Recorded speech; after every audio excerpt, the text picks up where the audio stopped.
I served in the Canadian Armed Forces for 12 years as an engineer officer. In 2008, I went to Afghanistan, so that's the top pick there. While I was there, I had a car bomb explode in front of my vehicle, which caused the blast caused the blast wave, which gave me a concussion, which caused partial complex seizure disorder. So about 2 months after the IED happened, I had my first blackout. It's effectively like someone would just like turn off the lights and I dropped to the ground and I wouldn't remember what happened. So it took a year and a half to get diagnosed with partial complex seizure disorder. And in the Canadian military, that means that you're in breach of universality of service. So that means that you're forced out of the military, okay? So for me, the worst part of my entire experience with military was not the IED or anything that happened there. It was actually the release itself. And so it was effectively like a moral injury is what ended up happening, right? So I was speaking about it yesterday with Stephen and also David, where the moral injury is really, it's a betrayal from the organization that you've committed your life to, right? So my entire adult life for 12 years, I'd been self-sacrificing, my family had been sacrificing, and I'd given everything I had, and you know, at the drop of a dime, you go where the military tells you to go. And then as soon as you're no longer effective or can be deployed, it's, all right, thanks a lot, you're out, next person's in. So it makes you feel very obsolete and replaceable, and that's extremely detrimental. And so when the release happened, that was when it stripped away my entire identity, because before that, I hadn't thought of myself as just a soldier, but it was really, you know, the easiest way to explain, I was telling Tomas the other day, that when I would meet people, it would go from, it was immediately, hi, my name's Andrew Garsch, and then the next thing they would ask me was, what do you do? And I'd say, nothing. Like, I was in the military, but now I'm not, and I don't do anything, and I'm nothing. And that was completely destructive. So I was clinically depressed, I was suicidal. It was terrible. So the loss of identity and purpose for me was the worst part of leaving the military. Okay, so fast forward now. So that was in 2013 I was released. This is myself with my family now in 2018. So we'll move along here. So successful transitions. In my opinion, successful transitions aren't defined by simply finding employment, all right? It's also not determined by just finding financial security or a reliance on your previous skill sets or previous employments. And it also doesn't pertain solely to the veteran. And the reason why I'm saying this is because if you put somebody in the civilian world and you just say, go find a job, all right, if it's not something that they derive purpose from, if it's not something that they derive some sort of passion from, what's going to happen is they're going to end up underperforming. And when you underperform as somebody who's in the military and you're used to performing at a high level, you see underperforming as a failure, all right? And then it's another thing that you failed in. And if you go to the next job after that, it's another failure, and another, and another. So it's a vicious cycle. And it doesn't just impact the veteran, it impacts the family directly, the spouse, the kids, the extended family, the neighbors. It affects the employers, because now they're having the impact of a veteran who comes in who they think, oh, this veteran's now difficult and maybe other veterans are. So it can also affect the overall kind of atmosphere that veterans are going into when they're trying to transfer over, right? So that's why I think it's important that when people are transitioning, they're finding meaningful employment or meaningful activities maybe at the beginning. I'm going to discuss this more in the next little bit. So outcomes of successful transitions. I'd say it's the embrace of personal values rather than the values of the system that they were previously in. A change of priorities, new opportunities for the spouse, new social relationships, and then also finding identity and purpose, all right? The top point there, embracing personal values rather than those of, for us, the Canadian Armed Forces or your military, you have to think of it as reverse culture shock, all right? When you join the military, you're indoctrinated. You take on the ethics and values of the military that you're joining. When you're leaving, it's reverse culture shock, because you're now going back to the civilian world, right? Like the military is a subculture of whatever country you're in.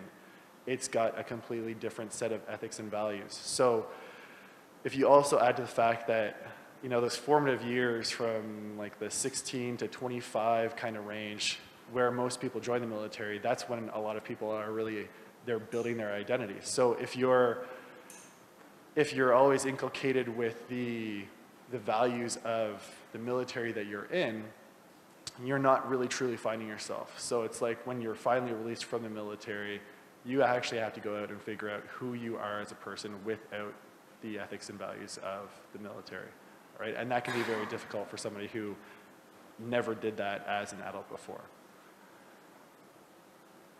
Okay, so to speak about the Veterans Affairs, Sunila talked about it yesterday, but Veterans Affairs did they've got an ongoing study that's called the Life After Service Study. In 2013, their study said that 27% of veterans had a difficult transition.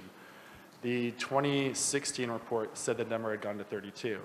If you look at specifically the people in what's called the peri-release period, so 1 year prior to release and then 3 years after, that number is actually 42%.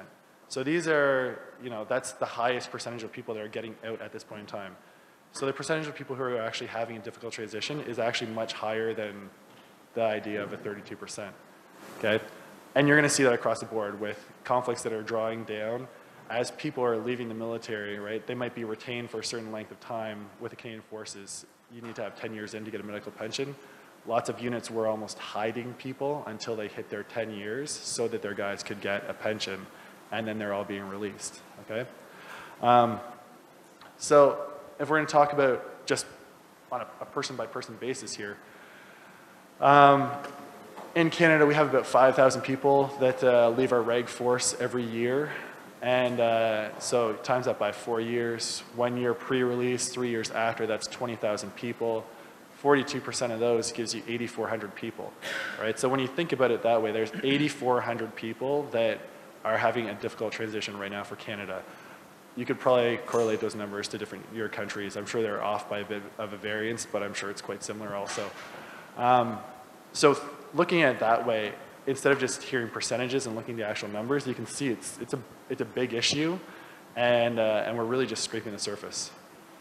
So to speak about the Shaping Purpose research study that we conducted, so the organizations that were involved, we had oversight from the New Brunswick Health Research Foundation, which is a provincial research body, the Horizon Health Network, which conducted our research ethics board.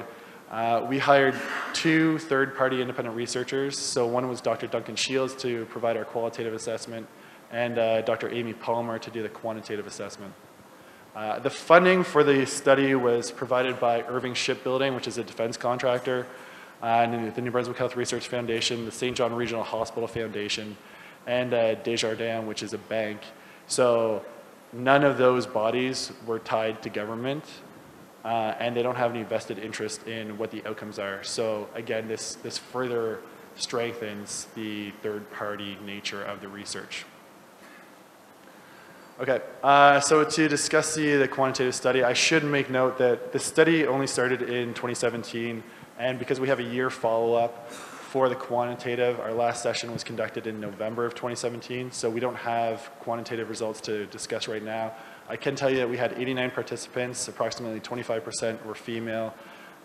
We had all ranks from Lieutenant Colonel and Chief Warrant Officer down to Lieutenant and Corporal, up to 36 years of age, or sorry, 36 years of service.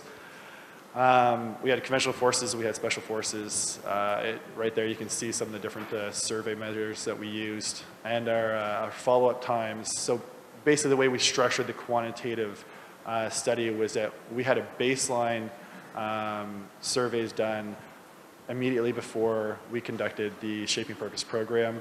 We then had follow-up done at 1 week, 3 months, 6 months, and the 1 year mark. In addition to that, in order to give a proper baseline, we're also conducting an RCT, so a randomized control trial. So that gives us an overall comparison as to how people progress through like the 1 year transition without the influence of the Shaping Purpose program. So for the qualitative study, Dr. Shields conducted 60 pre-session interviews, and the whole idea behind this was to get people's take on the transition in their own words. right? And the reason why we wanted to do this was to provide an overall context to what the transition landscape looks like in Canada and in general. So all the different challenges that people face going through. I could talk about this for like an hour. I don't have enough time. Again, so I mean, you can see 68 hours of interview time for that. He conducted follow-up interviews basically within 2 weeks, I believe it was, to a month after the session. So with 40 of the participants, and that was a total of 39 hours. He conducted another 30 interviews, 6 months post-session, to understand the overall trajectory of how the program itself impacted people. In addition, we wanted to get a very full understanding and develop the landscape of what the transition picture really looks like, and to figure out what the deltas are, the gaps in the transition environment. So we had interviews with 13 stakeholders, all right? So the stakeholder groups were really the main organizations that deal with people as they're transitioning through in the Canadian Armed Forces. So you've got the Canadian Armed Forces nurse case managers. You have they're called IPSC case managers, so Integrated Personnel Support Center case managers. So those are the like the military case managers that deal with the guys, you know, on the day-to-day basis. You also have the Veterans Affairs Canada case managers if they're veterans, and then the CISUP Manulife personnel. So CISUP is a insurance company that's been contracted by the Canadian government to provide programs, basically programs and benefits within the first 2 years leaving the military. So with having the stakeholder interviews as well as all these interviews from the participants before the session and after the session, we've really been able to identify or get a full understanding of how the transition process happens for Canadian soldiers and how our program can actually help them. I'm getting short on time, aren't I? Okay, preliminary qualitative study takeaways. I'm not going to go through this. I want to, but I don't have time, and it won't do it justice. Okay, so basically the structure of the program itself. Our program is 4 days, and we also have follow-up at 1 month, 2 months, 3 months, 6 months, and 1 year post-session. So the follow-up is basically a consultation. So it can be done over the phone or if the person's in the local area, then we'll have a facilitator meet with them. So the 4 days, it's basically we go through an introduction on the concepts and the life cycle, take them through their lifeline, which I'm sure you guys are all familiar with what that is. We then we provide them with, each individual gets an activity book, and this is done in a group setting of 21 to 27 people in a room, but we break it down in smaller groups. And so everybody gets an individual, basically, experience as they're going through. So it's not like they're drawing these answers out of thin air. It's all facilitated and with a small group discussion that goes on and using the activities in the binder.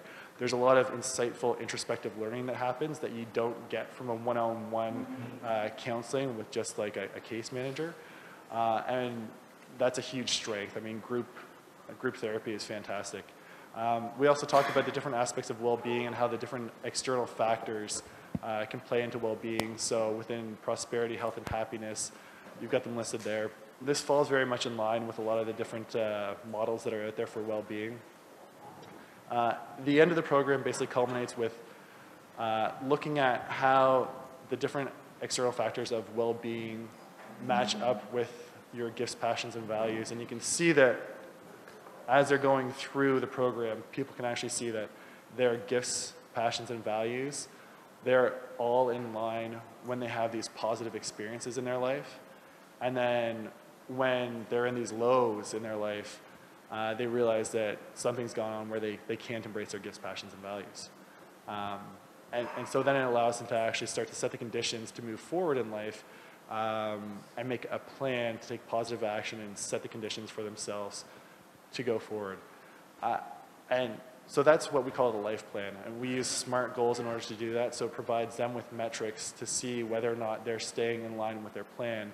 If you also take that a step further, when they go back to their units, if they're still in the military or they're dealing with their case manager, or if they're seeing their Veterans Affairs case manager, the life plan allows their case manager or chain of command to see whether or not the individual is staying in line with what their life plan is, because it has metrics, right? So it's something you can measure, it's something that's got a time affix to it.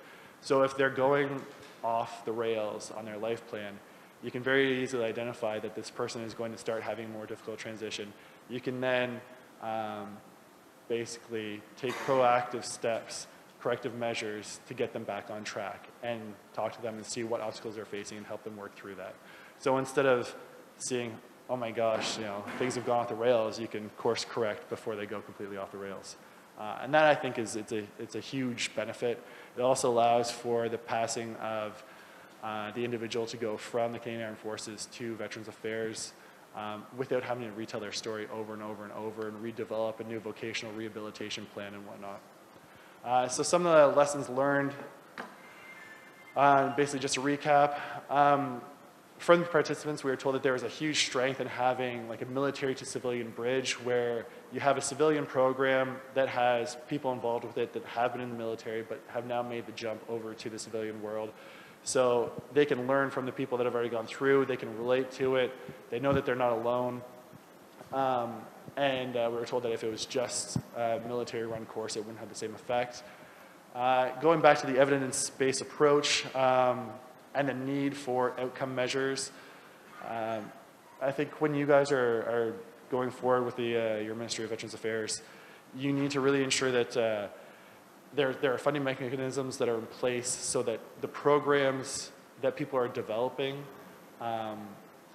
as long as they're providing outcome measures using credible third-party analysis, and the research is credible, I think that's really the key, because you can have some really fantastic ideas out there, but unless there's a way to measure and ensure that those programs are doing what they're supposed to be doing, the money is getting thrown away.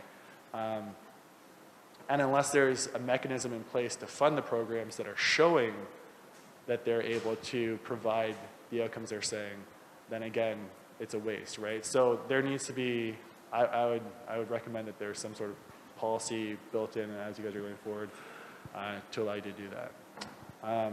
Yeah, that pretty much sums it up for myself.